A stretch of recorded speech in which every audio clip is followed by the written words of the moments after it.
모든 것 감사해. 이 찬양 가사가 여러분의 신앙 고백이 되기를 제 이름으로 축원합니다. 자, 오늘 말씀 보시겠습니다. 예수님께서 이 세상에 오셔서 이 3년 동안 공생애라고 하는 이 사역을 하게 되죠. 예수님이 3년 동안 사역한 것, 많은 일들을 하셨는데, 여러분 오셔서 하나님 나라를 가르치셨죠. 하나님 말씀을 가르치시고, 또 오병이어와 같은 그런 기적, 또 물을 포도주로 만드는 그런 기적을 행하셨습니다. 바람과 파도를 꾸짖으셔서 잠잠하게 하시고, 또 귀신도 쫓아내고, 병든 자도 고치고, 또 죽은 자도 살려주셨습니다. 십자가에서 자기의 몸을 희생함으로 또 많은 사람들을 구원하셨습니다. 우리가 흉내낼 수도 없는 그런 일들, 그리고 상상할 수 없는 그런 일들을 예수님이 하셨습니다. 오늘부터 우리 몇 주 동안은 예수님이 행하신 일들 중에서 특별히 예수님의 손과 관련된 그런 일에 대해서, 예수님이 어떤 일을 하셨는지, 예수님의 손을 통해서 어떤 일을 행하셨는지 여기에 대해서 우리가 살펴보도록 하겠습니다. 자, 오늘 첫 번째 시간으로 위기에 있는 나, 어려움에 빠져 있는 나, 그리고 고난 속에 빠져 있는 나, 여러 가지 힘든 상황이 있는 나를 붙잡아 주시는 그 예수님의 손에 대해서 우리 살펴보려고 합니다. 자, 예수님께서 이 오병이어의 기적을 행하신 후에 제자들에게 배를 타고 건너편으로 건너가라, 이렇게 말씀하십니다. 재촉을 하셨습니다. 오병이어라는 그런 엄청난 기적을 행하신 후에 예수님이 제자들에게 빨리 배를 타고 건너편으로 건너가 막 이제 재촉하셨다고 성경은 말씀하는데, 이 재촉했다는 얘기는 막 강제로, 억지로 다그치면서 그런 의미가 담겨져 있습니다. 그러니까 여기 빨리 있지 말고 빨리 건너가라. 여기 있으려고 생각하지 말고 빨리 건너가라. 막 강제로 그렇게 예수님이 보내시는 것을 보게 됩니다. 무슨 이유인지는 모르겠지만은 예수님은 이 제자들 그야말로 막 반강제로 억지로 건너편을 보내는 그런 일을 하셨습니다. 그리고 예수님은 뭐 하셨나? 예수님은 조용히 산으로 올라가셨습니다. 뭐 하시러요? 기도하시기 위해서. 제자들은 건너편으로 배 타고 건너가라, 빨리 가라 얘기하시고, 예수님은 남으셔서 산에 올라가셨다는 것이죠. 자, 그리고 이제 시간이 얼마나 지났을까요? 성경에서는 밤 사경 이렇게 이야기했습니다. 밤 사경이라고 하는 것은 우리나라 시간을 바꾸니까 한 새벽 3시부터 6시 사이를 이야기해요. 새벽에 3시에서 6시 사이. 그러니까 예수님은 그 시간 동안 밤새도록 뭐 하셨다는 얘기예요? 기도하셨다는 얘기죠. 이 시간은 아직 해가 뜨기 전 시간입니다. 아직까지도 깜깜한 그런 시간이죠. 예수님은 제자들을 건너편으로 보낸 후에 밤새도록 산에 올라가셔서 기도하셨다는 것을 말씀을 하고 있습니다. 자, 그리고 예수님이 기도하신 후에 제자들이 건너간 그 바다 위를 걸어서 건너편으로 가셨다, 이렇게 말씀합니다. 자, 여러분 참 놀라운 일이죠. 예수님이 걸어서 바다 위를 가셨다는 겁니다. 바다 위를 걸어서 가셨다. 예수님이 그 밤중에 배를 구할 수가 없으니까 어쩔 수 없이 그냥 바다 위를 걸어가셨을까요? 그 밤이니까 다 잠들어 있는 시간이니까 배를 구할 수 없으니까 예수님이 그냥 어쩔 수 없어서 바다 위를 걸어가셨나? 아니죠. 예수님은 분명히 목적이 있었습니다. 그래서 그 바다를 지금 그 어두운 밤에 걸어가고 계신 것을 말씀합니다. 자, 그럼 여러분, 사람이 바다 위를 걸어갈 수 있을까요? 왜 못한다고 그러세요? 한번 해보셨나요? 시도를 한번 해보셨나요? 안 해보셨잖아요. 여기 다들 바다 위를 한번 걸어가는 거 시도를 한번 해보셨어요? 안 해놓고 왜 안 된다고 그러세요? 해보지도 않아놓고. 이론상으로 가능해요. 어떻게 해요? 한 발짝 뛰고 그 발이 빠지기 전에 다음 발을 빨리 이렇게 하면 됩니다. 그래도 안 돼요? 예, 안 되죠. 그렇죠? 아무리 그냥 빨리 발을 딛는다고 해도 이건 불가능한 일이에요. 사람이 바다 위를 걷는다는 것은 불가능합니다. 근데 예수님은 지금 그 일을 하셨다는 것이죠. 놀라운 일입니다. 자, 그러면 지난밤에 예수님보다 먼저 앞서서 배를 타고 건너간 그 제자들은 어떻게 됐을까요? 어디쯤에 가고 있을까요? 밤새도록 갔으니까 건너갔겠죠. 그 갈릴리 바다가 아주 그냥 큰 바다가 아니에요. 그냥 호수라고도 하고 어떤 사람 바다라고도 이제 부르는 거니까 밤새도록 갔는데 못 건너갔을까요? 건너갔겠죠. 그런데 성경에서는 육지에서 수리를 떠나 그랬습니다. 14장 24절에 수리를 떠나서, 이 말은 바다 한가운데 있었다 그런 말입니다. 아직까지 못 건너갔다는 것이죠. 갈릴리 바다가 큰 바다가 아니라고 그랬습니다. 그냥 1시간도 안 걸릴 거예요. 그냥 그 당시 노젓는 배니까. 그래도 그 어부들이 이렇게 배를 조정하면 건너갈 수 있는 그런 시간입니다. 밤새도록 건너갔으니 이거는 건너가고 남았겠죠. 그런데 아직까지 저물기 전에 건너갔던 그 배가 새벽이 다 돼가는데, 이제 해가 이제 밝아오려고 하는데 그때까지도 아직까지 바다 한가운데 있었다. 이렇게 이야기를 하고 있습니다. 물론 가다 보니까 밤이 되었고 어두우니까 방향을 못 잡아서 어쩔 수 없이 그 자리에 있었다. 이렇게 이야기할 수도 있었지만은, 그런데 여러분, 이 제자들 중에 몇몇은 그 갈릴리 바다에서 잔뼈가 굵은 사람들입니다. 그 바다를 훤히 알고 있는 사람들이죠. 그곳에서 고기를 잡아서 먹고 살던 사람들입니다. 그러니까 누구보다도 잘 알고 있었던 그 갈릴리 바다인데, 근데 방향을 못 잡아서 못 건너갔다? 이거는 말이 안 되겠죠. 밤새도록 갔으니까 분명히 건너갔을 겁니다. 근데 아직까지도 바다 한가운데 있었다는 겁니다. 그러니까 이 말은 이들에게 무슨 문제가 있었다는 이야기예요. 건너가지 못할 문제가 있었다는 것이죠. 자, 24절에 보니까 무슨 문제인지를 말씀합니다. 바람이 거스름으로 물결로 말미암아 고난을 당하더라. 무슨 문제가 있었다고요? 바람이 불었다는 겁니다. 그래서 물결이 파도가 쳤다는 이야기죠. 그것 때문에 고난을 당했다. 자, 바람, 물결, 고난, 이렇게 이야기합니다. 그러니까 바람이 불어서 큰 파도가 생겼고 배를 못 움직일 만큼 그렇게 큰 파도가 생겼다는 겁니다. 그래서 어쩔 수 없이 지금 바다 한가운데에서 이 제자들이 그 파도와 싸우고 있는 그런 모습이죠. 편안하게 바다 한가운데 있는 그런 모습이 아니라 큰 물결 때문에 못 건너가고 있는 상황. 그래서 배가 뒤집힐 수 있는 그런 상황, 어려움을 당하고 있었던 그런 상황이라고 말씀을 하고 있습니다. 자, 우리는 배를 많이 안 타본 그런 입장에서 이 상황에 대해서 잘 모를 수도 있습니다. 근데 여러분, 이 뉴스를 보니까 태풍이 불 때 어떻게 합니까? 그 배들을 다 항구에다 정박시켜 놓고서 밧줄로 아주 꽁꽁 묶어 놓습니다. 흔들리지 않도록. 바다에 있는 어선들 항구에 다 정박해서 그렇게 만들어 놓습니다. 태풍이 부는데 나 고기 잡으러 갈래? 사람 태우고 가야 되니까, 건너가야 되니까, 그러면서 배를 운행해서는 안 된다는 것이죠. 그런데 지금 제자들은 그 큰 풍랑 속에서 바다 한가운데에서 그야말로 오도 가도 못하는 그런 신세가 되었다는 것을 이야기합니다. 이게 위기라는 것이죠. 제자들이 지금 바다 한가운데에서 위기를 맞이했습니다. 깜깜한 밤에 한 치 앞도 볼 수 없는 그런 상황 속에서 바다 한가운데서 이런 일을 당한다면 그야말로 여러분, 이제는 죽었구나. 이제 우리는 다 죽었구나. 이런 생각이 절로 날 거예요. 그리고 아주 깜깜하니까, 앞이 안 보이니까 여러분, 이 제자들이 얼마나 무서웠겠습니까? 앞이 보이지 않는데 바람 불고 풍랑은 일고 파도는 치고 배가 지금 이리저리 왔다 갔다 넘어지려고 하는 그런 상황, 뒤집히려고 하는 그런 상황. 지금 제자들은 지금 엄청난 위기 속에 있는 것을 이야기하고 있습니다. 자, 그리고 이런 상황 속에서 지금 예수님이 그 풍랑 속에서 바다 위를 걸어갔다는 것이죠.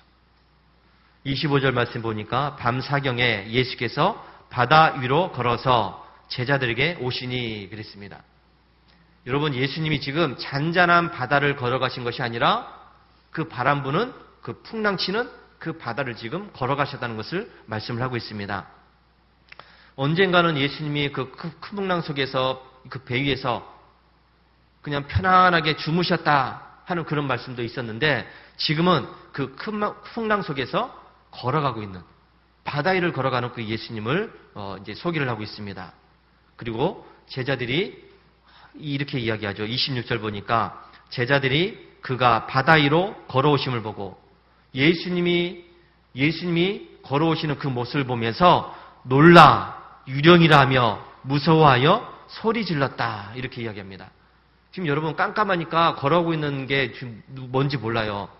보니까 제자들은 지금 큰 풍랑과 바람 때문에 그 밤새도록 시달렸다는 것이죠. 배가 흔들리고 요동치고 너무 배가 뒤집히려고 하고 안 그래도 지금 무서운 상황인데 저 멀리서 희끄무리한 것이 뭐 희끄무리한 것이 지금 오고 있거든요. 아, 여러분 그 모습 얼마나 무섭겠습니까? 제자들이 지금 밤새도록 잠을 잤겠습니까? 못 잤어요. 그렇지 않습니까? 제자들이 지금 그 풍랑과 싸운다고 밤새도록 지금 뜬 눈으로 지금 세우고 있습니다. 배가 지금 뒤집혀서 죽을 지경인데 그 편안하게 잘 사람이 누가 있습니까? 자라고 해도 못 자요, 지금은. 이런 상황 속에서 지금 다들 뜬 눈을 세우고 있는 그런 상황이고, 그야말로 지금 비몽사몽이고 지칠 대로 다 지쳐있고 정신이 없는 그런 상태에서 저 멀리서 그냥 뭐 하얀 뭔가 지금 오고 있어요. 당연히 지금 제자들이 유령이다 하면서 막 지금 놀라가지고 지금 소리 지르고 난리가 났습니다. 자, 여러분 이 상황 여러분 우리가 좀 잘 이해를 해야 돼요. 지금 편안한 상태가 아니라는 것이죠. 지금 여러 가지 상황들이 지금 제자들이 지금 위험한 상황, 위기의 상황, 힘든 상황, 성경에서 고난이라고 얘기했지만은 정말로 엄청나게 어려운 그런 지금 순간을 맞이했습니다. 거기다 뭐 하얀 뭔가 지금 오고 있는 그런 상황, 유령처럼 보이는 뭔가가 오고 있는 상황. 이때 예수님이 말씀하십니다. 27절. 안심해라. 나다. 두려워하지 마라. 안심해. 나다. 두려워하지 마. 여러분 지금 귀신이 오는 줄 알았는데 예수님의 목소리가 들리니까 좀 제자들이 얼마나 반가웠겠습니까? 근데 여러분 여기에서 이 베드로가 이때 아주 요상한 소리를 합니다. 이상한 소리도 아니고 요상한 소리예요. 뭐라고 했습니까? 28절에 주여 만일 주님이시거든 나를 명하사 물 위로 오라소서. 주님이 진짜 주님이라면 나더러 물 위를 걸어서 한번 오라고 한번 해보십시오. 이게 요상한 소리예요. 이상한 소리가 아니라 요상한 소리를 하고 있습니다.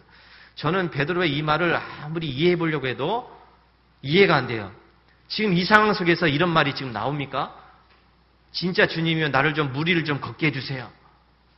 지금 이런 상황 속에서 지금 무서운 상황 속에서 위기의 상황 속에서 지금 베드로가 할 수 있는 말인가? 아무리 이해를 해보려고 해도 참 이해가 안 되는 그런 말이에요. 밤새도록 풍랑으로 시달렸고 죽을 위험을 당하고 있고 거기다가 뭐 하얀 뭔가 와서 지금 유령처럼 이야기했는데 예수님 목소리가 들렸고 그러면 예수님 빨리 오세요. 정말 무서워 죽겠습니다.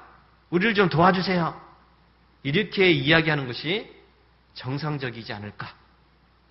여러분 저 같으면 그렇게 이야기하겠어요. 예수님의 소리로 예수님 반갑습니다. 빨리 좀 오셔서 우리 좀 도와주세요. 바람을 좀 잠잠케 해주시고 풍랑을 좀 잠잠케 해주시고 우리를 좀 도와주세요. 이렇게 이야기해야 될 텐데 베드로는 뭐라고요? 나를 물 위를 좀 걷게 해주세요.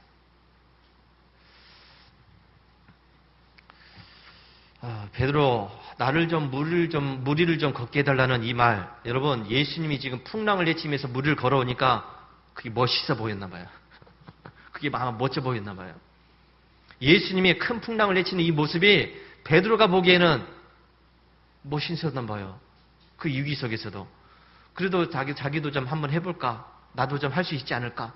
예수님처럼 되면 좋지 않을까?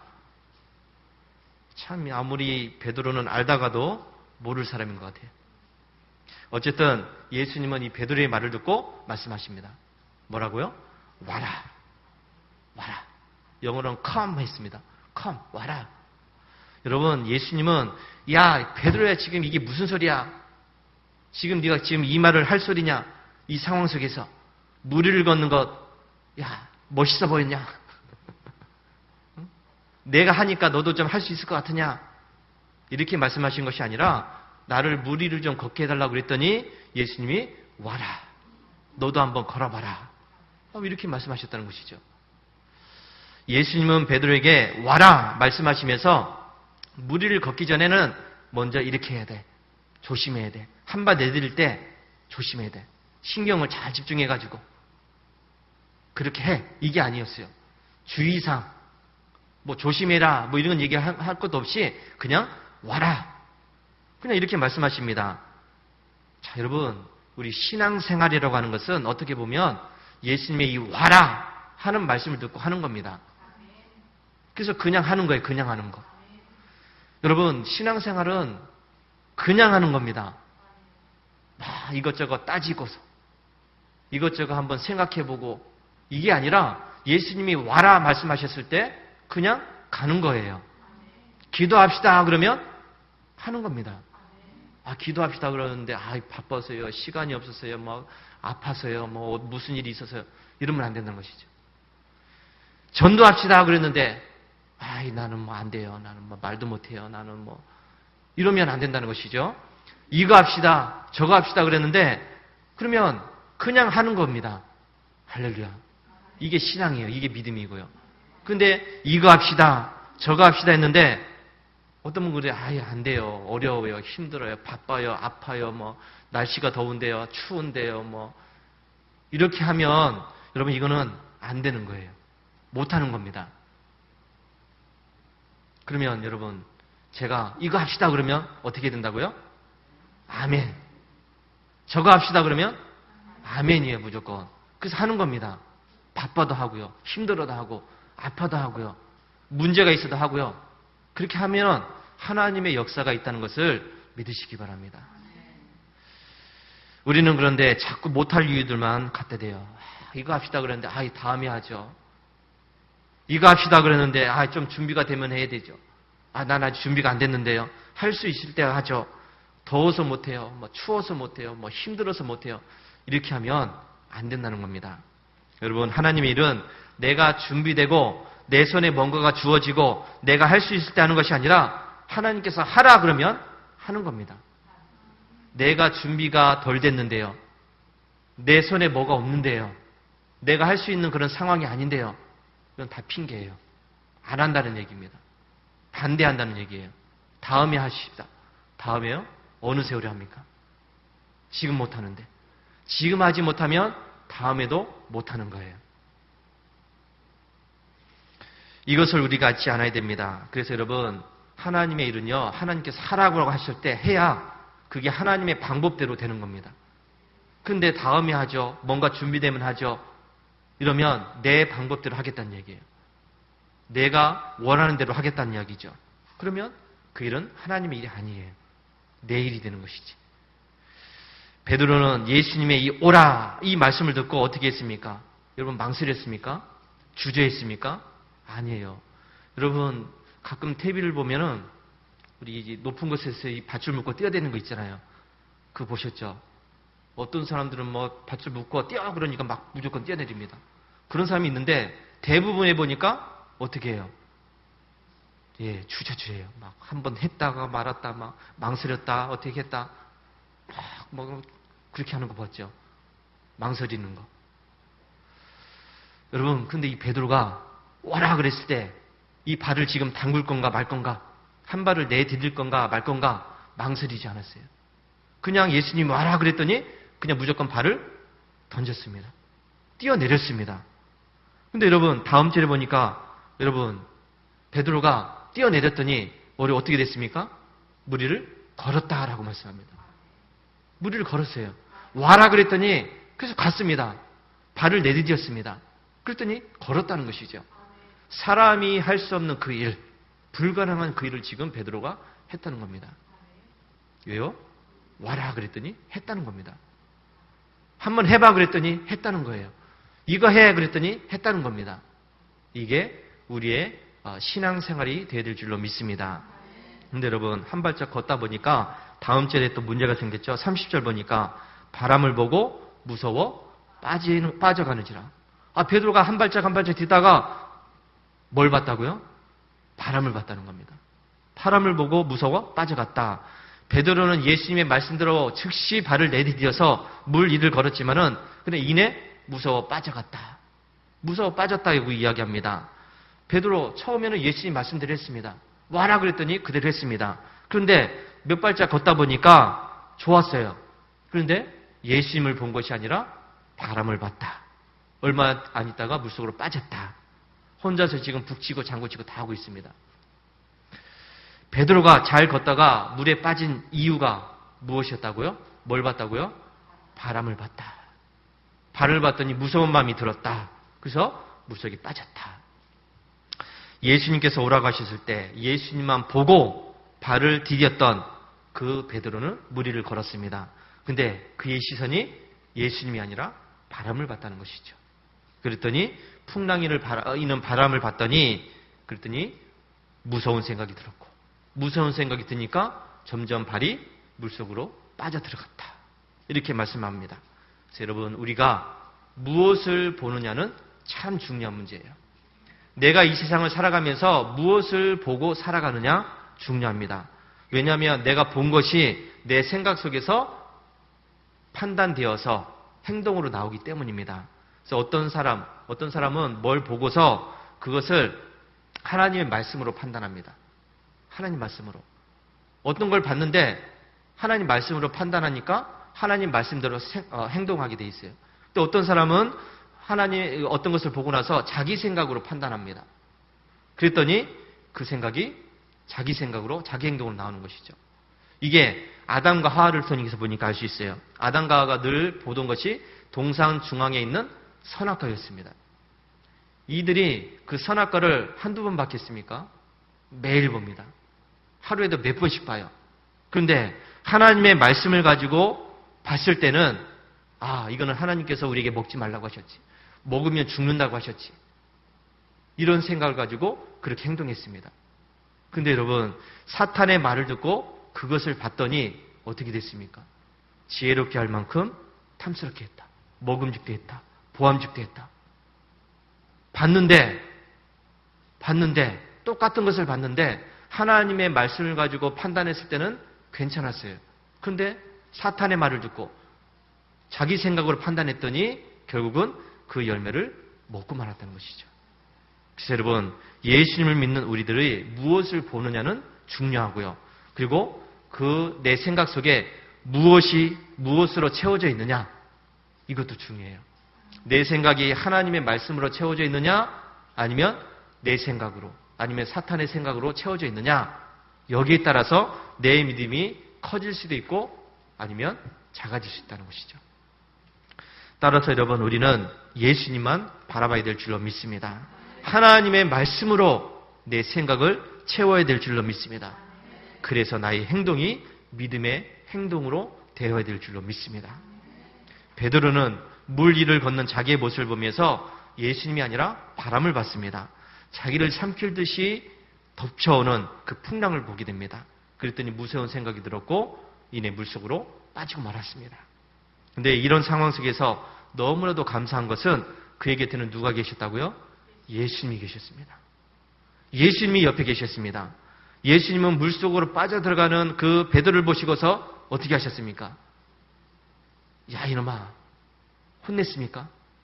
아니잖아요. 책망하셨습니까? 아니에요. 그래 날 봐야지 왜 바람을 받느냐 꾸짖으신 것이 아니라 즉시 손을 내밀어서 그를 붙잡아 주셨습니다. 물속으로 빠져들어가는 그 베드로를 향해서 예수님께서는 손을 내밀어서 붙잡아 주셨다는 것이죠. 여러분 어떻게 보면 이 베드로가 잘 나가다가 한순간 위기를 맞이했습니다. 예수님의 말씀대로 행하면서 좋은 모습을 보였습니다. 오라고 했더니 이것저것 따지지 않고 물속으로 뛰어들었습니다. 그러나 한순간에 세상을 바라봤다가 그만 그의 믿음을 잃어버렸습니다. 물속에 빠지고 말았습니다. 만약 여기에서 베드로의 인생이 끝났다면 물속에 빠진 것으로 허우적대다가 그의 이야기가 끝났다면 너무나 이거 억울한 일 아닙니까? 그렇지 않나요 여러분? 베드로가 믿음 좋은 모습으로 바다 위를 걸었다가 한순간에 실수 때문에 물속에 빠졌습니다. 막 물속에서 허우적대다가 이 이야기가 끝났어요. 예수님이 뭐 붙잡아 주셨다 뭐 이런 얘기 없이 베드로가 허우적대다가 끝났다. 여러분 이러면 이 이야기가 얼마나 우스운 얘기가 되겠어요. 옛날엔 잘 믿었는데 지금은 시원찮다. 여러분 이게 얼마나 우스운 얘기입니까? 옛날엔 내가 열심히 했는데 지금은 그 열심이 사라졌다. 이거 우스운 얘기예요. 옛날엔 내가 밤이 새도록 기도했는데 지금은 못해. 우스운 얘기예요. 옛날엔 내가 교회라고 하면 발벗고 나섰는데 지금은 못해. 이게 우스운 얘기 아닙니까? 여러분 이런 문제 우리가 어떻게 회복할 수가 있을까요? 옛날에 그 믿음, 그 열심, 그 열정, 그 첫사랑, 그럼 어떻게 회복할 수가 있을까요? 다시 마음을 가다듬어서 그래 내가 한번 열심히 해봐야지 결심하고 작정하고 그러면 됩니까? 안 돼요. 우리의 결심은 안 됩니다. 우리의 작정 이 마음으로는 안 돼요. 작심삼일이 될 수밖에 없습니다. 여러분 그렇게 해서 우리의 믿음이, 우리의 열정이, 우리 이런 첫사랑들이 회복되는 것이 아니라 예수님께서 내밀어 주시는 그 손을 붙잡아야 될 줄로 믿습니다. 예수님께서 즉시 베드로를 붙잡아 주신 것처럼 나를 붙잡아 주실 때 나도 저항하지 않고 그 예수님의 손을 붙잡아야 회복될 수가 있습니다. 예수님의 손은 나를 붙잡아 주신 손입니다. 내가 넘어졌을 때 나를 다시 일으켜 세워주시는 손입니다. 내가 삶에 지쳐서 소망을 잃어버렸을 때 나에게 다시금 새로운 소망으로 붙잡아 주시는 손입니다.